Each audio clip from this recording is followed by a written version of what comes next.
Coucou YouTube, je suis ravie de vous retrouver aujourd'hui dans une nouvelle vidéo, donc la première de la série October Daily. Si vous avez raté la présentation du projet, je vous remets la vidéo dans la barre d'infos.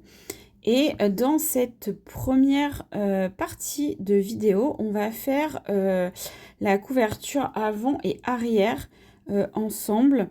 Je voulais juste vous montrer en fait comment je procédais pour faire mes couvertures.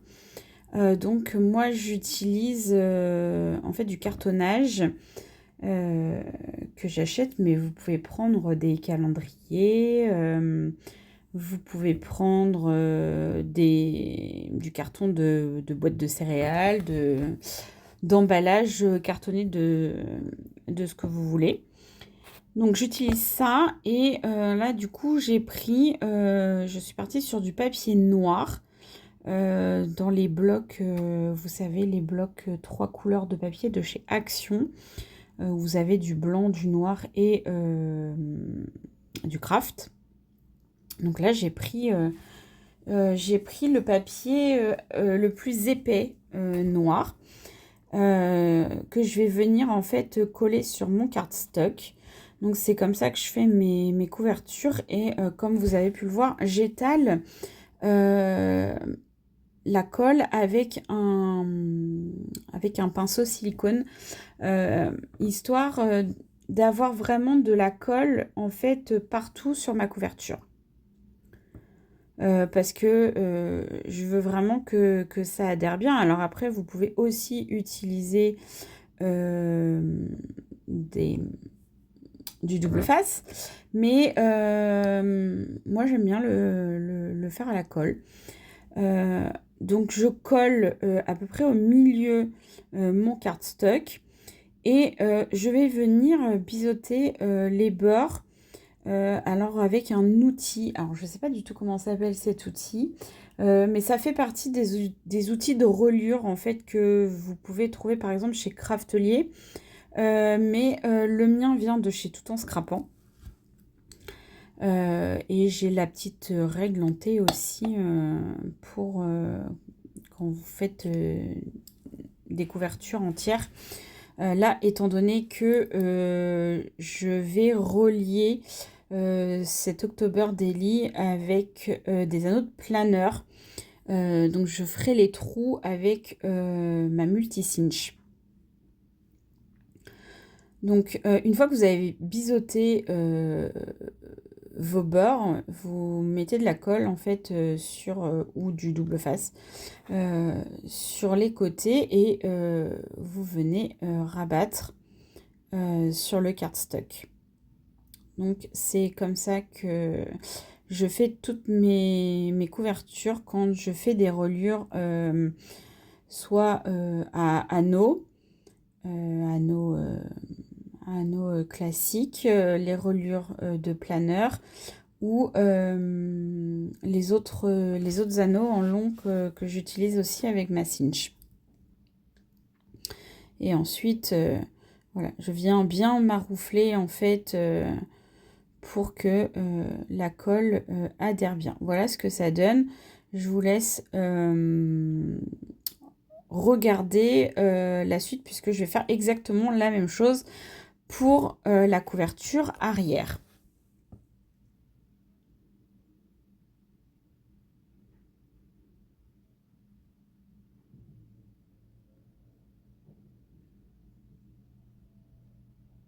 Bon, là, vous voyez que je galère en fait avec ma colle parce que j'arrive à la fin, tout à la fin de ma colle. Donc, c'est un petit peu galère. Donc, vous voyez, j'étale toujours en fait avec mon pinceau silicone, histoire d'avoir de la colle à peu près partout sur mon cardstock.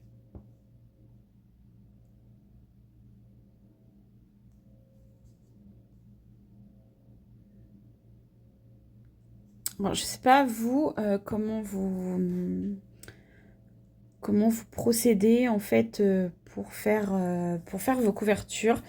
Ça fait pas très très longtemps que j'achète du cardstock parce que j'avais rencontré un problème notamment avec les boîtes de céréales. Alors déjà j'en mange beaucoup moins qu'avant, donc j'en ai beaucoup moins à ma disposition.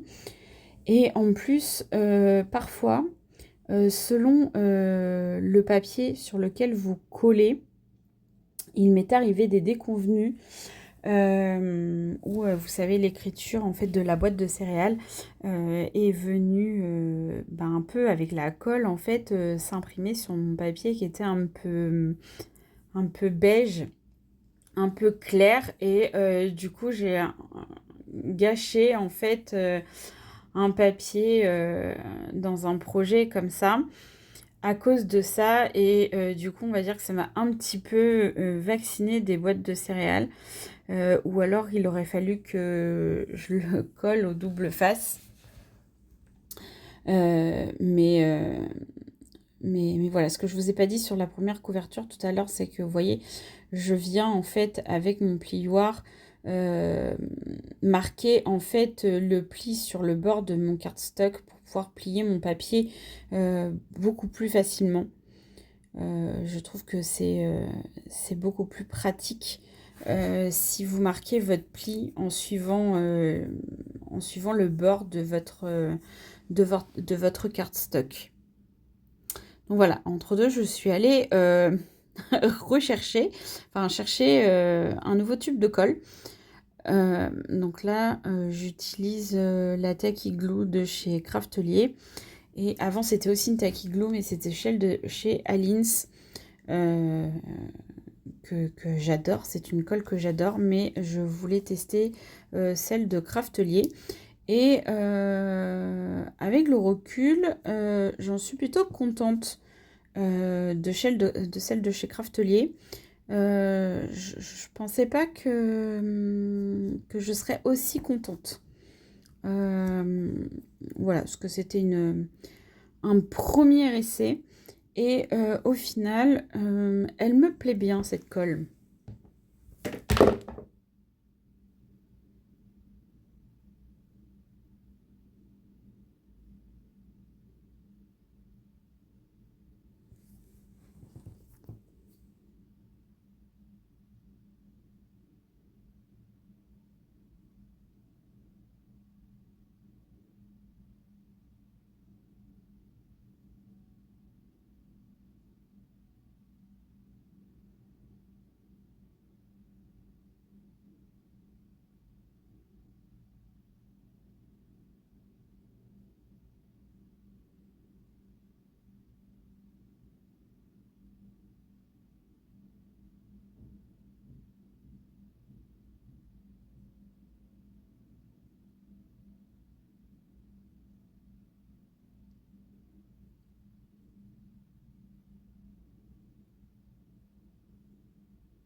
Donc voilà, je reviens bien maroufler les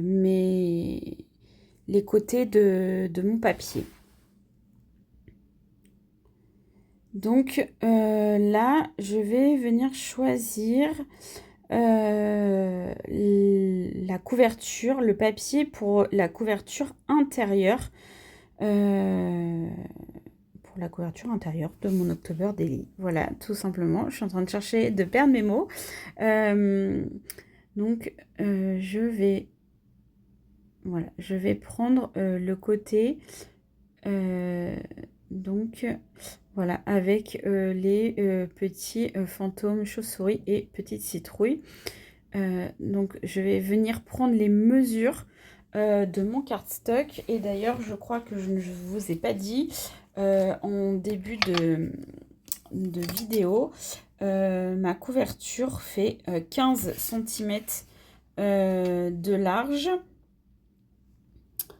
par 21 de hauteur.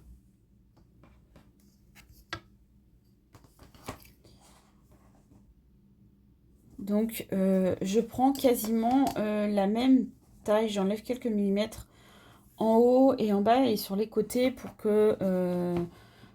pas que ça dépasse et qu'on voit un petit peu le papier noir. Mais je reste volontairement dans quasiment la même taille. Donc là, je vais couper le haut de mon papier puisqu'en fait, il n'a rien à voir. Et donc, je vais venir couper 15 par 21. Donc, x2, puisque c'est le même papier intérieur sur ma couverture avant et sur ma couverture arrière. Donc, comme j'avais fait mes petits traits au crayon de papier, je viens gommer. Donc, voilà à peu près ce que ça donne. Donc, pareil, je reprends ma petite colle et je vais venir... Ah non, là, du coup, j'ai pas pris de la colle. Je l'ai fait, voilà, c'est parce que j'avais peur que la colle abîme mon papier. Au final, le papier est quand même assez épais. Donc là, je suis venue faire l'intérieur au double face.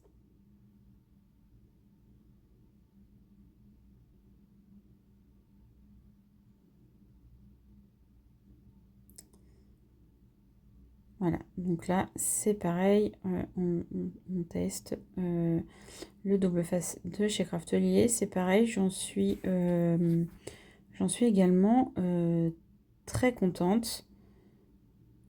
Voilà, et je rajoute un peu de colle au milieu. Parce qu'en fait, j'avais peur en mettant le double face au milieu que ça me gêne et que ça fasse au toucher, que ça fasse un relief en fait sur ma page.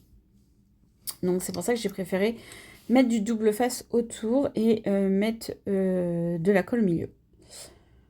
Voilà, parce que comme je vais mettre des choses en fait sur cette intérieur de couverture, je voulais pas être gênée ou que le relief du double face vienne me gêner. Parce que ça c'est pareil, c'est une déconvenue qui m'est déjà arrivée. Et du coup au final ça me plaît pas trop. Donc là j'ai fait la même chose pour l'autre intérieur de couverture.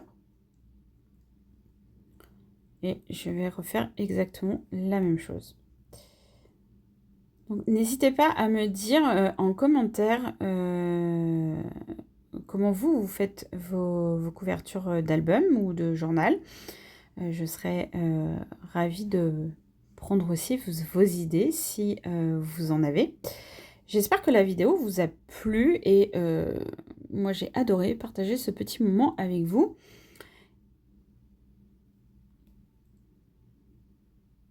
Et j'espère que vous suivrez l'aventure October Daily jusqu'au bout et que vous regarderez toutes ces jolies vidéos et que ça vous inspirera. Et on se retrouve très vite pour la partie 2 de cette vidéo où on fera le devant de la couverture avant. Voilà, comme ça, vous verrez ce que je vais faire pour décorer cette couverture.